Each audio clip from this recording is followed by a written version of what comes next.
Will the market crash? Oh my God! Okay, it's happening. Everybody stay calm. What's the procedure, everyone? What's the procedure? Stay calm. Something we get asked a lot. Now, the first thing I want to touch on is the supply and demand, okay? A lot of the houses that we've been viewing and putting offers in on our clients, truth is they have about 20 to 30 offers on each property. So the truth is right now, it's a seller's market. There's way more buyers right now than there are sellers. It's been a long time since it was a buyer's market. Okay, so with what's happening with the pandemic, I want everybody to actually think about this. How does the government recoup their funds? They've been giving out a lot of money to small business, low-income family, obviously people who got laid off, right? Things like that. So I want everybody to just take a moment, think about how they can actually start recouping the money. And from what we're seeing, actually back in 2019, I still remember the interest rate there. The government is adjusting the interest rate to 3.5% at a time. And then boom, something happens, the interest rate starts dropping down to 2.7, 2.8, 2.5, 2, and now we're seeing 1.5% or sometimes even lower with the interest rate. And that's a really good indicator that the government is trying to reduce the interest rate to boost up the economy, because guess what? Real estate transaction, there's a land transfer tax, which is a really good revenue for the government to make money. So that's number one. Number two, Canada is an immigration country. Okay, how do we make money? We open up more people into the country, right? People with higher professional, people with money, you open that up, there's more funds flowing into the country. So the most important thing is that we're going to start seeing more and more people. This year, I do believe that Canadian government announced that they want to welcome about 450,000 people in 1 year into Canada. That's 80,000 more people from the previous year. And obviously they have planned to continue doing that. There are a lot of news talking about this. And guys, think about this. Are we building the housing quick enough? It's true, guys, you know, and right now, because of that, there's a lot of building going on. There's a lot of developments going on, which means the population is going to increase, and with increased population becomes increased housing prices. Now, the thing is, I'm a big believer in this. History repeats itself.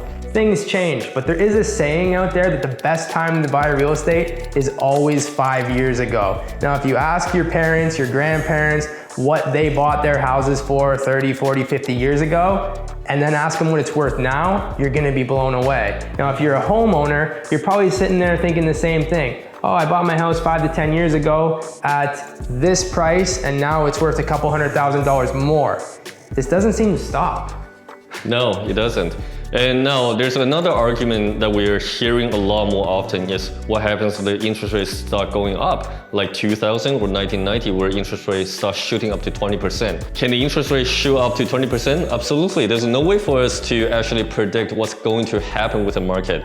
However, one thing that I do want everybody to start thinking about is, let's look at everything from the global point of view, okay?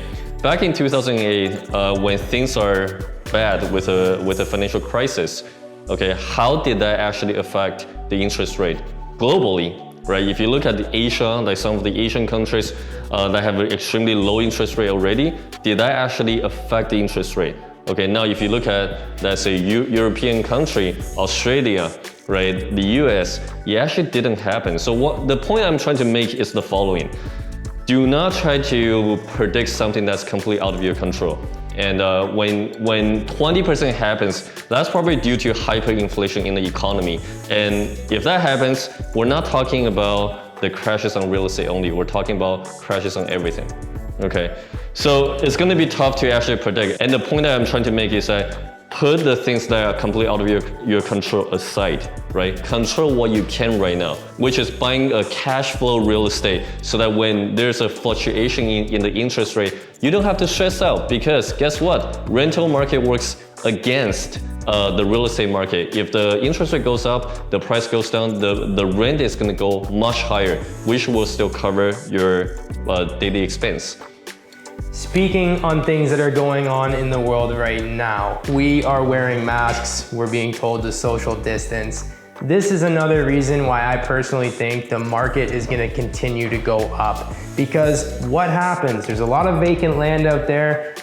They're trying to get us to spread out. So that's the way it works. No matter where you are right now, if you check what the housing market is like an hour away from you, it's probably a little bit less than what you're paying right now. So the market's perfect right now for this adapting that we have going on in the world, because you're spreading people out and there's still a lot of vacant land. So all those developments, those places, you can buy in those, whether you're investing or buying for yourself. You're gonna make a lot of money in those areas, so try to look for the up and coming areas, because that is a smart thing to do right now. But I think at the end of the day, we don't see the market crashing. Feels a little anticlimactic. Yeah, no, absolutely not. And last point I want to kind of mention is, look at how government is controlling the real estate market right now. They keep on talking about the affordable housing and everything, but on the other hand, if you look at the cost of permits for developers, for real estate investors, they're going up. And guess what's going to happen? The moment that they want to push for more and more housing in volume, they want the developers to put in more work, and they're charging a higher number. What's that gonna happen? They're gonna push that towards the end consumer, which is a buyer, you and I. So guys, there are lots of indication that for us to conclude that real estate market will continue to go up. And I understand that there are a lot more arguments or debates that we can have on different areas in terms of the fluctuation with the market. Now, let's taking all the reasons, all the facts, okay, all the numbers, so that we can all make an informed decision with our real estate investment. Speaking of arguments, comments, if you guys have anything you want to share, please drop your comments down below, because we would love to hear them. And please guys, don't wait to buy. Like I said, the best time to buy is always 5 years ago. Stay with this market, increase with it, and you'll be happy with your investments. Don't forget guys, like this video and subscribe, and we'll see you guys next time.